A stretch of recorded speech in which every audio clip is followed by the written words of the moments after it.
Welcome to A Fork in Time, the alternate history podcast.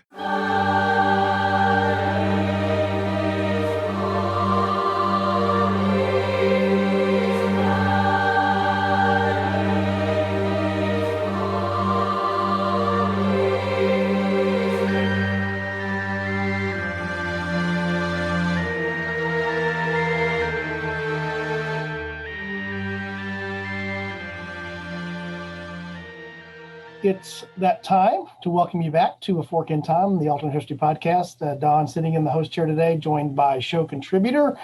That would be Chris Coppola. Chris, how you doing today? Good. Yourself? Overall, pretty good. I was just thinking as we're getting the recording going here, you and I have been talking off podcast here probably for about 45 minutes. One of these days, what we're going to do is we're not going to do an episode. We're just going to start the recording and let people hear the episode pregame and let them decide what they want to do after that. That may be something that we do, the behind the scenes look. I may have to sneak a recording in on them, get your permission later to use it. But we've had a fascinating conversation that has covered, I think, 3.5 millennia in the last 45 minutes, give or take. And now we're going to come down to the actual subject that we're talking about today. Not just that. We went from like twilight of history to British Opium Wars to, I mean, it was, you know what, you always hear, right, in time travel, well, okay, you're traveling time, but you're still going to be in your physical location. That's the other thing. It was broad. We went everywhere. So I just share that. So that's one of the things I enjoy about doing the podcast. One of the reasons I enjoy having Chris be a part of it and having those conversations that all of you don't get to hear, but that we get to have, which is sort of fun. So today, this is episode 100, Chris. And we had talked a couple episodes back that when we got to episode 100, the challenge we were going to undertake, you accepted this challenge. I think I can find the audio to prove it, was that we've talked so many times about the course of history and the course of events. And we kept coming around to my question often, could this have avoided World War II? And then you would very clearly look at me as we share the video here face to face and say, well, no, nice try, but no, it's sort of inevitable. And so we've thrown out the challenge of, is there a way to do that? So today we're going to take a little bit different approach here on episode 100. We're going to, in my mind, we're going to invert the process a little bit. And I'll explain what I mean by that. Then we'll take the break and then we'll come back and do it. So normally what we do on A Fork in Time is we take a moment in history, or what we call the fork, the point of departure for traditional thinking about alternate history. And then we change that, and then we say, so this is where the road used to go left. This is now where the road goes right. So we take it from the fork, and then we go forward, normally covering a classic episode for this, covering the what did a little bit, and then we cover the what if, and then we come back around and bring it all together. Today, what we're going to do is sort of start and go backwards. So again, the premise is we have the ability to travel through time somehow and do some things. And so our goal is to avoid World War II. So now we're going to go back and figure out where that fork needs to be and how we apply the proper pressure. In other words, we're going to go back and we're going to think through and sort of elucidate on what that fork might need to be in order to do that. So we're going to take the inductive other direction approach today here on A Fork in Time with the end goal of accomplishing what I asked Chris and challenged Chris to do, which was, can we find a way to avoid World War II? So if you're interested in that as a concept, stick with us through the break and join us when we come back.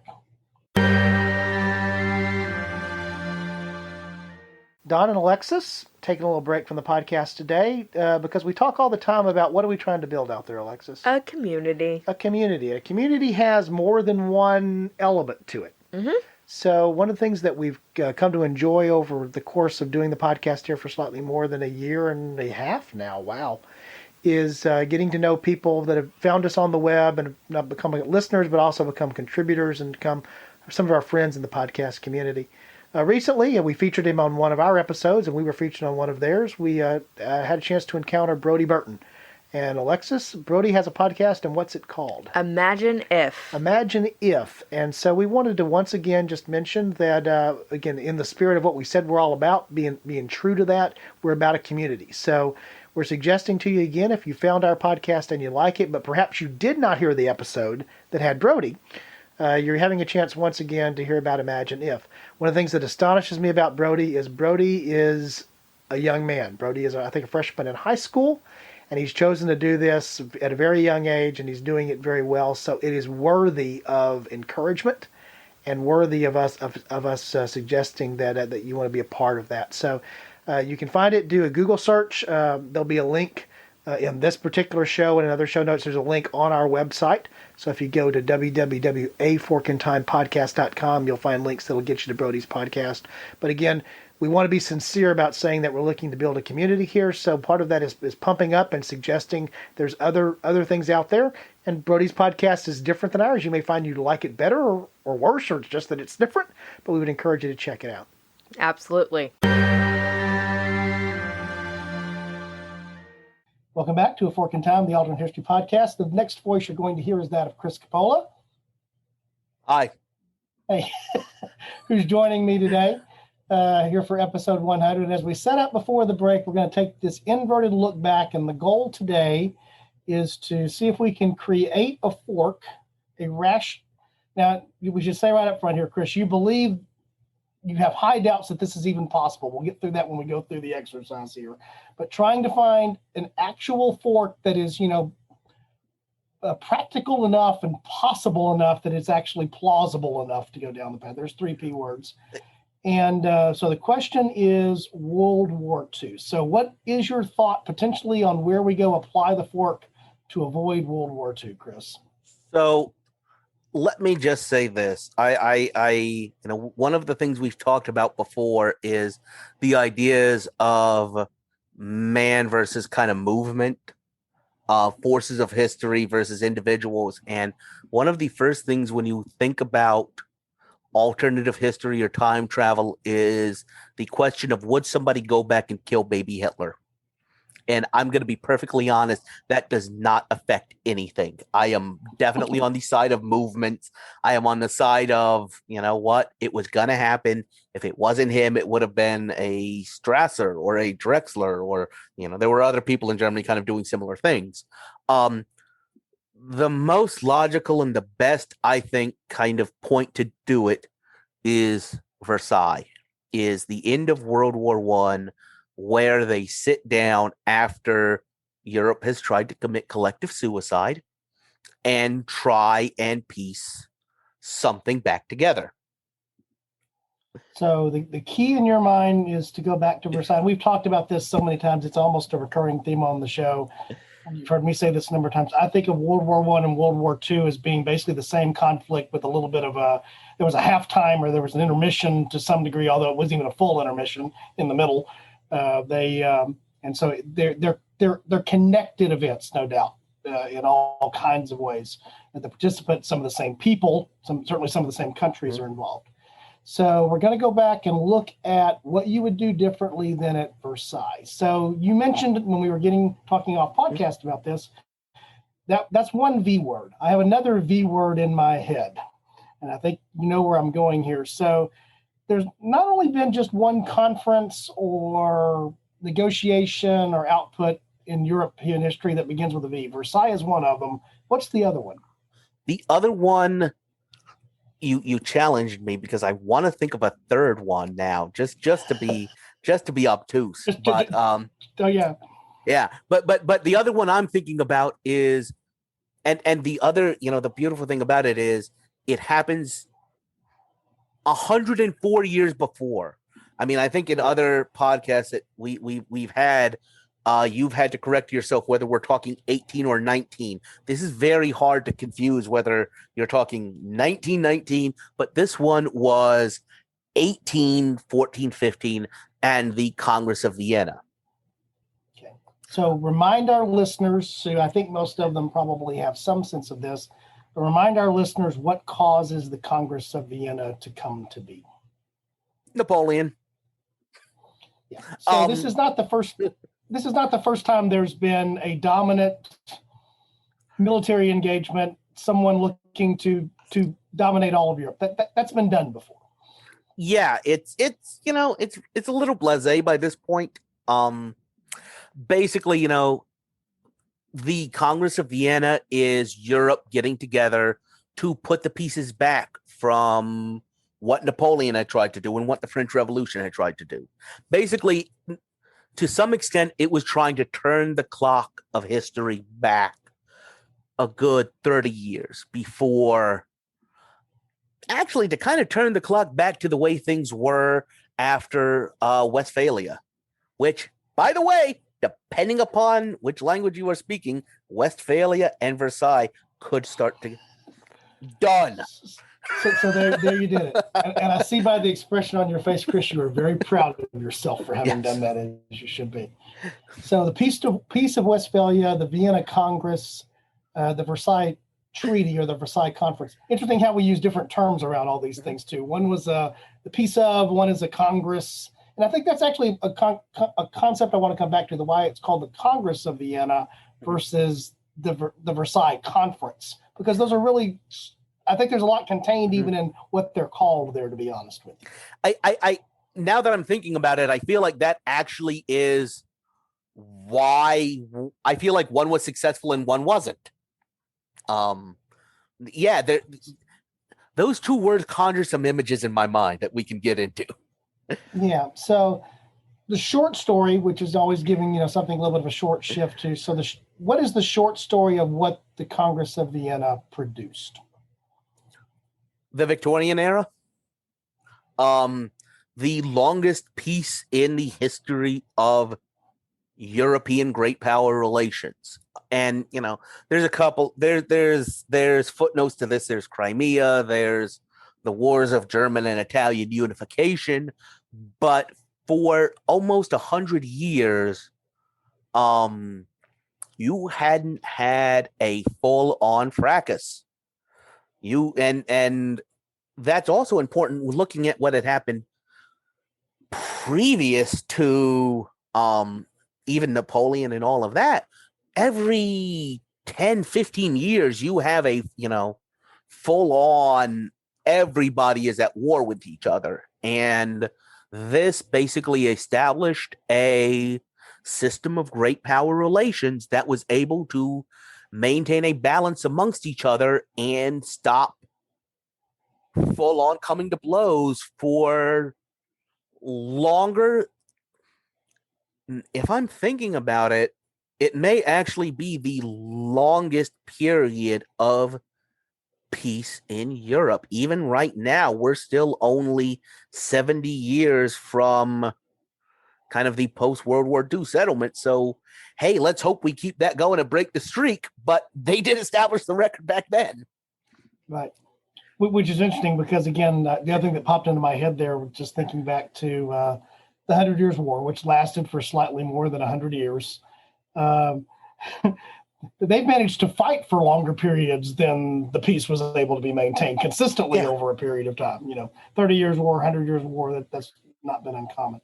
So this is post-Napoleon. This is the European powers gathering together to decide what the post-Napoleon European world is going to be like. So who's there? Who are the players? You have Austria, which had completely been almost beaten. If Napoleon's winning a battle, it's kind of 50-50. The Austrians are on the other side of it. But somehow they're still a thing. And they're back. They actually are hosting the conference. You have Alexander of Russia, who for the first time, Russia has really become a first-rate, fully, they're in the mix. You have Talleyrand of France, and this is one of the really important things. Talleyrand representing France, he had been working with Napoleon, and you know what? Here's a new boss, same as the old boss. He just changes his business card and starts working for the Bourbons again. And also you had Castlereagh, who was the British foreign minister representing them, setting up the balance of power. And also you had the Prussians and the other, Sweden, I believe, was there. So you had everybody present. And the one thing that comes to mind is thinking about the word we use for it. Like you said, it's a Congress. It was a group of people getting together, making deals, and coming up with a decision that everybody could live with. And they did live with it for a very long time because everybody present could deal with it, could accept it. Right. And so one of the things I know we were talking about off podcast is there were deals made there that carried forward for so long that we would still recognize the outcome of what was discussed and agreed there, what was negotiated there. And I think that's the key word, what was negotiated there. Mm-hmm. When if you fast forward to the conference of Versailles, when I hear conference, I picture the meeting room at a, Marriott or Hilton hotel where you've got a dais of 3 or 4 people speaking and a couple hundred people out there sitting in uncomfortable brass chairs. That actually is kind of what happened at Versailles. You had the speakers dais of France, Italy, Great Britain, and the United States speaking to everybody else there. I mean, you have representatives.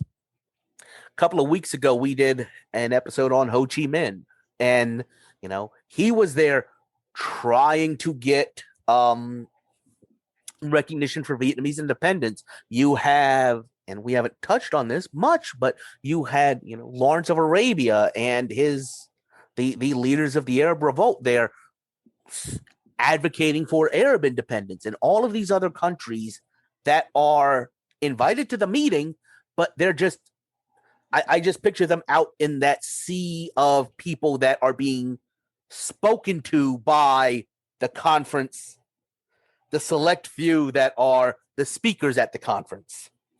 Right. They're the speakers, and there are those who are allowed to speak, and then there are those who are there to really just listen. Yes. And be happy that they've been allowed to be there to listen in some ways. You got the ticket to that. So I guess the other place I want to go, again, just in some cases I know covering things here that are obvious to a lot of our listeners, but are worth exploring.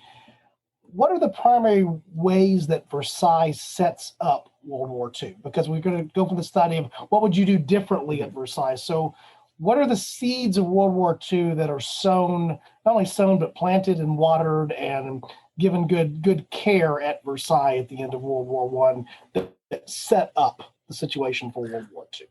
So just thinking about those people up on the dais. Come World War II, Italy is a sideshow. France was overrun in a matter of weeks. Great Britain survived by the skin of its nails. The United States was there, but basically walked away from Europe. So if you look at the big power players, Germany, the Soviet Union, and the United States all are not really brought in and kept and engaged in that system. Germany is, we talked about Talleyrand, and that was one person who I brought up earlier. At Vienna, the representative of the defeating, of the upsetting power, was brought in and was told, okay, listen, you can't keep what you took, but we need you to be okay with whatever settlement comes about. And you know what? We'll make some concessions to you, and we will get your buy-in. Germany was given a piece of paper and said, if you don't sign, we're going to start fighting again. That's very different. And the other part of it is, if you think about, the Soviet Union, Russia, none of the powers that we just talked about even recognized that nation's government's right to exist. They did not have relations with them at all. Yeah, in fact, that was something actually just in the last couple of days. I saw the date when the United States finally recognized the Soviet Union. It's in my head. I guess I'd never picked up on the fact that it's much later. It was FDR. FDR did it. Yeah. Which is that's well over a decade later for those of you that are scoring at home, right? So, And I think you brought up something interesting, which was the concept there talking about Talleyrand representing French interests, even though they were the offending, defeated party. clearly so. The reason we're having the Congress is this has to be dealt with because they were the aggressive power that had been, Napoleon had now been defeated twice because he got out and tried it again. But that they're represented at the table, the concept there, the Congress versus the conference that we've already hit upon here. And also, I think what's important, you and I talked about this off podcast, is who does Talleyrand have to sell whatever he comes to an agreement there with at the, who does he have to sell that back to? Louis. Yeah. A party one guy, a monarch, because this is still, you mentioned the Victorian era. This is the Victorian era. Yes, he can get those words out of his mouth. Is that this obviously is transitioning into more of what we think of as being the modern evolution of democracy. The American Revolution has happened, but it's still a republic that's trying to figure out what it's all about. Still hasn't had its great conflagration that's still yet to come in a few more years, further figuring out what that's all about and what it is. But again, the nations that are represented there for the most part still are monarchies. And while we were talking about this off podcast, Britain is probably the most democratic nation that exists. And what is its form of government at this point? Its form of government is somewhat, it's a form that would be recognizable to us.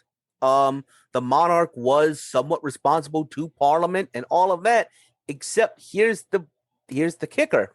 And I may have put a little bit of a fine point on this, but Castlereagh, the British representative, the foreign minister, what percentage of the British population could actually vote for him? This is one thing that had, even in the United States, and this is one thing American history students sometimes miss.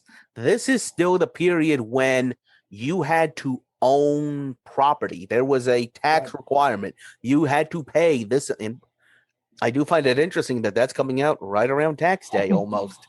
But you had to pay a certain amount or you were not allowed to vote. So even the most democratic person, even the most democratic government in Europe, had a very small group of its population that it had to answer to, that had any say in how that country ran and in what kind of deal they would find acceptable coming back from Vienna. Right. And again, that's the most democratic of the major powers, the great powers that are represented there. Russia, that's not an issue. I mean, there's still people there that are in like Sun King territory of believing they're almost like Roman, deified living representations of God. Right. Yeah. So that's the situation at the Congress of Vienna. And again, now we're going to contrast that again back to Versailles, because that's the whole point here. What's different at Versailles? Just about every power represented there was elected by a relatively universal mandate. It's interesting to, not to anger Alexis and to thumb my nose at her, but I will point this out. The British representatives at Versailles were still not elected by universal manhood suffrage. They still had not removed the property requirements in Great Britain until the 1920s. But at least it was a lot lower. In a lot of the other countries, I'm thinking about Clemenceau's France, I don't believe there was a property requirement. And there was a much wider franchise. And it was a lot more important to respond to the people. And to an interesting thing that I was thinking about is, to some extent, it's because of the Napoleonic Wars. They set things in motion that came to fruition at Versailles. There's an old quote from Napoleon that he can spend 10,000 lives before lunch. And he could, because of the levée en masse, because of what France had been able to do. Kind of when Napoleon is starting, it was still kind of the Republican government, but he kind of took it to its logical conclusion of this idea of a nation at arms where you can just arm everybody, and that allows you to, when you're looking at that versus these, I'm going to talk about the Prussians because they were kind of the archetype of this, but a small, professional, very well-trained force. Technology had reached the point that if you can get a bunch of people and line them up and give them a couple of, give them a month or so, you can get them ready to go out there, and you can just swap these professional soldiers that had kind of been running around Europe since Westphalia. And the fact is, it hadn't happened by Vienna, but once a nation state, once a country needs you to fight for it, you have some leverage with that government. Right. You have an investment in what happens, and the smart leadership there realizes they need you invested in whatever you need to be invested in because of those reasons. Yes. And to carry that forward, we have this, I'm not trying to be overly pedantic. It wasn't Victoria yet. We still got almost 20 years before she comes in. But right.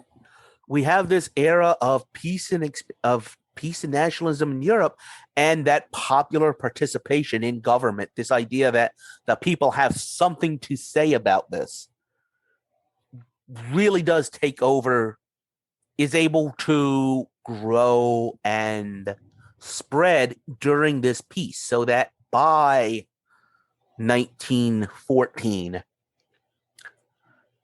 just about every government goes to a parliamentary system to declare war and be voted war credits. Right. So even the power to start these things has changed in the intervening 100 years. Mm-hmm. Mm-hmm. In a noticeable one. Yes. Yeah. Okay, so to focus on, we have our magic fork in hand now. So what do we do differently at Versailles, Chris, to cause a different outcome? We welcome Schneiderman. We welcome those representatives of the German Republic, of whatever government happens to be in Germany at that point. And the reason is this. Like I said, give them a stake, because what Versailles did, and I think we've touched on this a little bit earlier, of Versailles was the worst possible outcome, because you didn't go in and have a Carthaginian solution for Germany where, you know what, we're just going to split them up and Germany's not going to be a thing anymore. We're going to go back to Prussia, Bavaria, Saxony, all of these, you're not allowed to be a thing anymore. While at the same time, we didn't take the softer approach of a Vienna where you're welcome back into the system. What you did is you left. I'm reminded a little bit of the Yamamoto quote about the United States. We have awakened a giant and filled him with a terrible wrath. That's what you did to Germany. You didn't take away their means to start trouble in the future, but you made sure they wanted to start trouble in the future. Yeah, you didn't take away the means, but you gave them reasons to on multiple levels to, and then particularly once there, the other big intervening event, obviously between the wars, I think that gets lost. When we study United States history, we think about the Great Depression and what that meant, but there was a global economic upheaval in the middle of all of this. So, whatever seeds you had planted there, if they were going to be watered and cultivated and grow as a result of economic issues, you had that coming to make that happen. So, by the way, one other, before we get to that, you also left out the Soviet Union.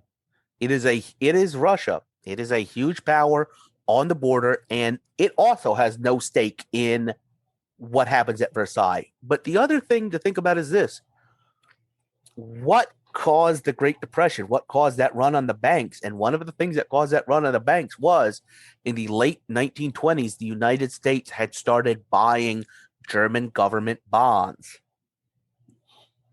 Why did Germany have to issue all of these bonds to pay the Versailles reparations? Right. Why was Germany borrowing? Because Germany had to pay money. Yes. And so you could definitely make the argument of a welcomed in Germany doesn't have that massive inflation, doesn't have democracy having a horrible name to people. I mean, I'm thinking about, just to kind of give a modern spin to this.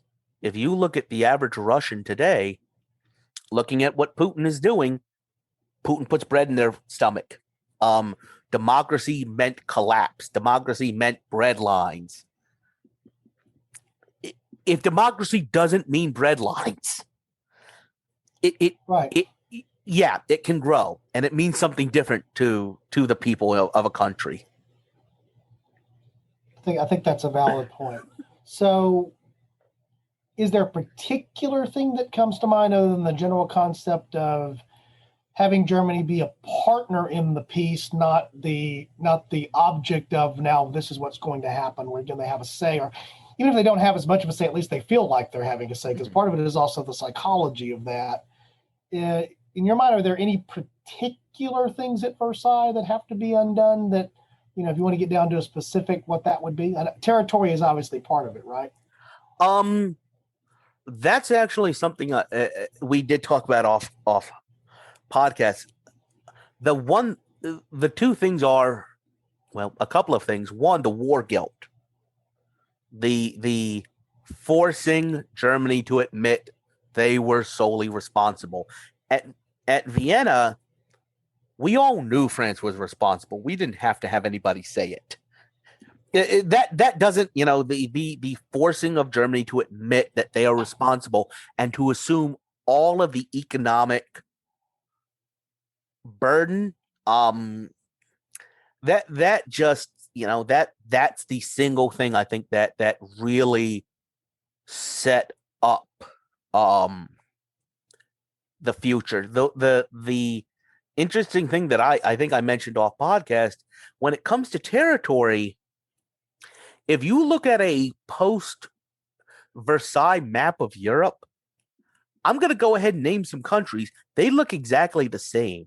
Romania, Bulgaria, Hungary, the entire split up of the entire Austrian Empire, the outlines of Yugoslavia, at least to the outside world. There have been their changes since then. This area, this part of Europe that had been basically the cause of whatever fighting there had been in Europe, not only was it was settled in a way that has lasted to today. The territorial adjustments were basically Germany and Russia eating up chunks of Poland. Those were the two countries that were not welcomed into the post-Versailles settlement. So if you welcome them in, if they feel like, what, Versailles, we had a part of that. We had something to do with that. They don't have this axe to grind about the world settlement. And that makes a difference. It makes a big difference. I mean, there's a reason that the beginning of the Second World War is Soviet Union and Germany joining together to destroy Poland. See previous couple of minutes of discussion to figure out why it's those folks exactly. Yeah. And the other thing we talked a little bit about was I'm trying to remember exactly the context you and I talked about this was the one of the things that did come as a result of really Versailles, but also what happened afterward is that borders are drawn, boundaries, things are created that come together. Mm-hmm. You want to talk a little bit about that? Like I said, the entire Austrian Empire was divided up in a way that works to this day, even after all of the changes all of the bloodshed on, Germany's western borders, basically the 1919 settlement is today's settlement. So, territorially, Versailles actually kind of lasted, but what it didn't, but its fundamental flaws were the economic burden put on Germany and the chip on their shoulder that they really had this idea that you got us last time, but we'll come back. We'll come back at you because we really don't have anything we've gained in not upsetting the apple cart. Right. And so as a result of that, there's an apple cart. Let's flip it and let's flip it and see what happens. The fact is Germany is just so central to Europe. Economically, it is so important. I don't know that you can have Europe without it. If you try and ignore them, if you try and keep them out, it's you're spinning. You're that old. I guess it was.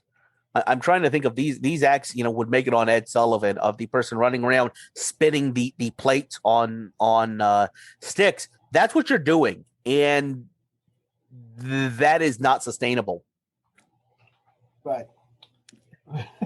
For any enduring period of time without right. Plates are going to crash.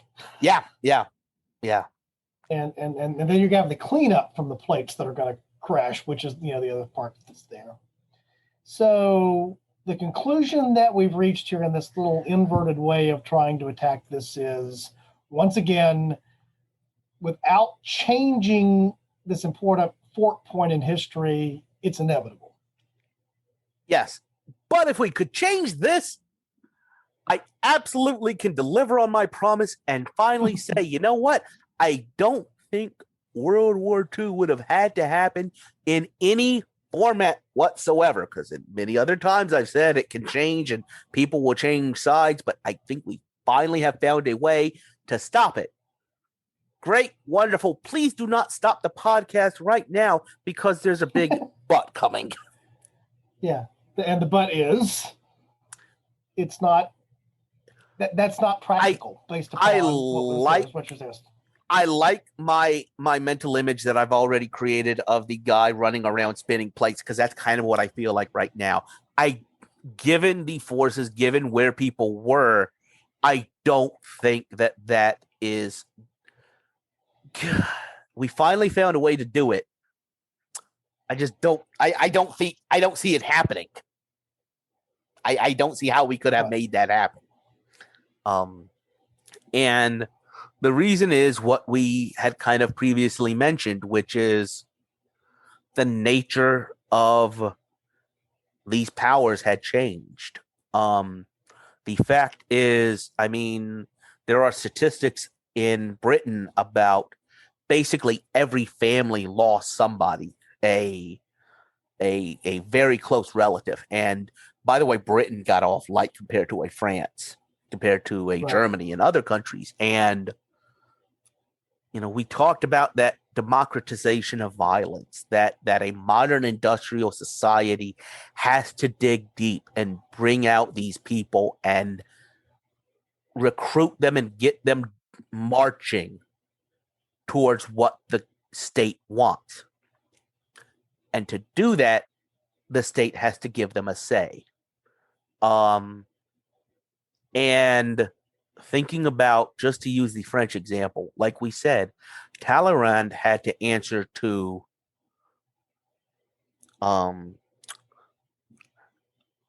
was it Louis the 15th, I believe? One of the Louis, I believe it was 15th. He had to answer to one guy, a Bourbon. Clemenceau, the French premier at Versailles, has to answer to millions of voters. And every single one of these voters has had somebody in their life taken from them by the Boche, by the Germans. And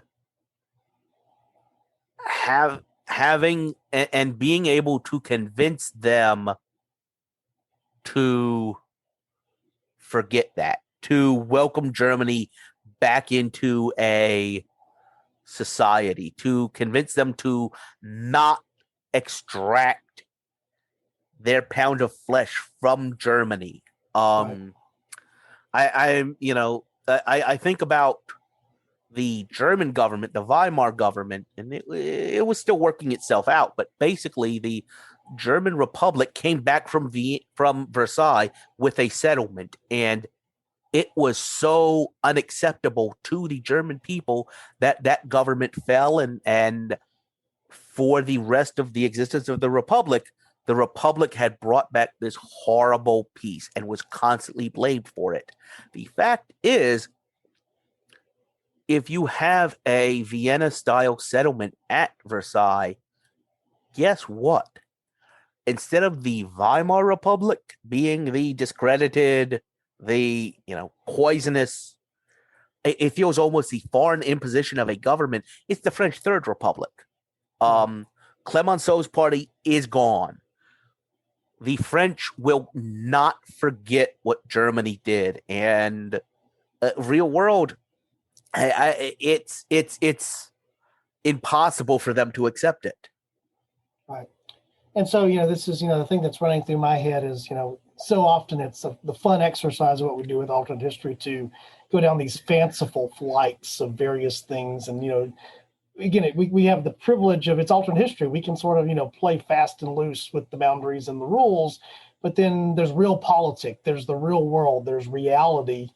And, we talked a little bit about this, we mentioned a couple of times here, the episode about Ho, which was a great listener suggestion and something worthy of discussing. It's, and we talked about, well, there was the two opportunities for Ho. The first one almost has, I think I asked you to give me a scaled number, almost has no chance. Well, the second one after World War II, well, maybe there's a little bit of a chance, but still even not super practical. I actually think, in all honesty, I feel like the second chance might have actually, it's not a certainty, but it would have. It's really interesting, and it's a really plausible thing if we have a different American government that'll listen to it. But I think off podcast, a plug for our previous episode, Negated Nukes. The reason that is if I ever talk to somebody, that is my favorite episode. I tell them to try that because that fork, I feel like it was very, very possible. It was a little bit of a hidden gem, but it's very plausible. This one, and this fork that we're trying to apply back is a plastic fork at best, trying to do something that you need a metal fork for. It's the plastic fork that gets thrown into a takeout bag that you wonder. I always feel a little shamed when I get home and see 3 or 4 of them in the bag. And how many people do you think I'm feeding? But that's a different story.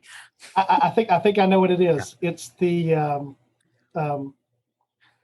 the Spork. Yeah. Yeah. It's not quite fork. A good. It doesn't quite work as a fork. It doesn't quite work as one.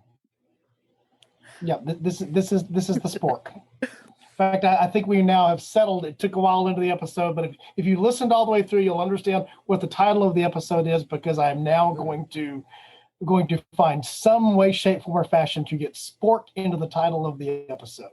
This may be called a Spork in Time. That may be what this episode is going to be called. I wanted initially, and I think you heard from the very excitement in my voice of the Westphalia, Vienna, Versailles, that alliteration. No, I like sporks now. I think it's a Spork in Time.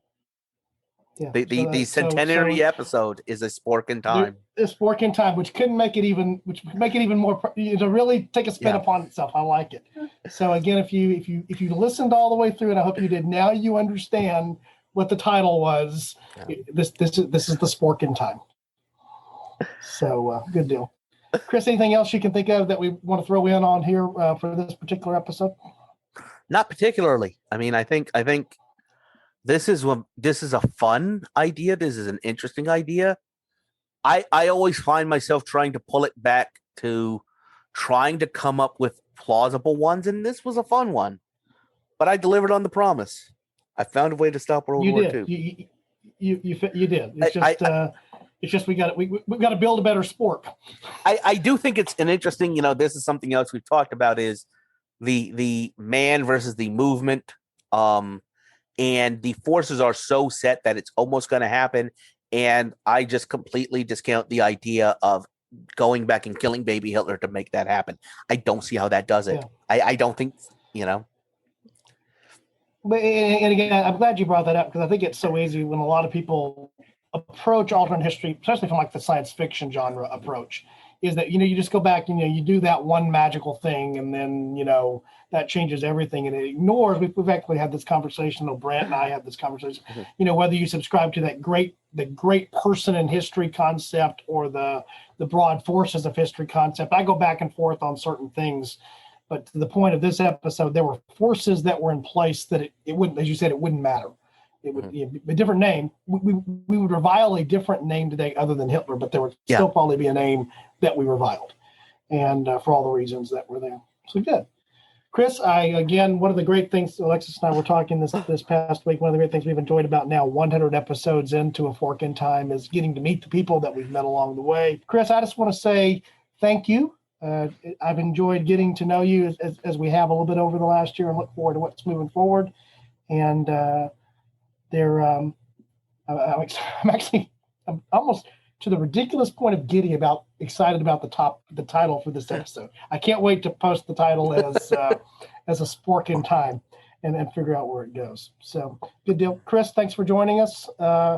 Again, we have some real exciting stuff coming. I've got 4 or 5 guest hosts, including some college professor and some others that have agreed to appear on the show. So we know the shows are better when it's not a monologue with Don talking, or even when it's just our normal cast of characters. So again, there's some exciting stuff coming, and we do appreciate your support. You know where to find us on the web, www.aforkintimepodcast.com, and all the stuff that goes from there, because if you listen to one episode, you've heard that every time. So we invite you to do that now. So signing off, Chris. Again, thanks for joining. I'm going to sign us off here, and we're going to suggest, as we always do, if you happen upon that fork in time, what might you want to do? Take it.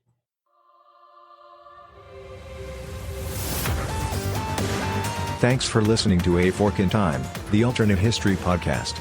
Learn more and provide feedback by visiting our website at www.aforkintimepodcast.com. Connect to us on Facebook at facebook.com/aforkintime, or follow us on Twitter at AFIT Podcast. If you want to support the show financially, visit our Patreon page at patreon.com/aforkintime. We hope you will join us next time.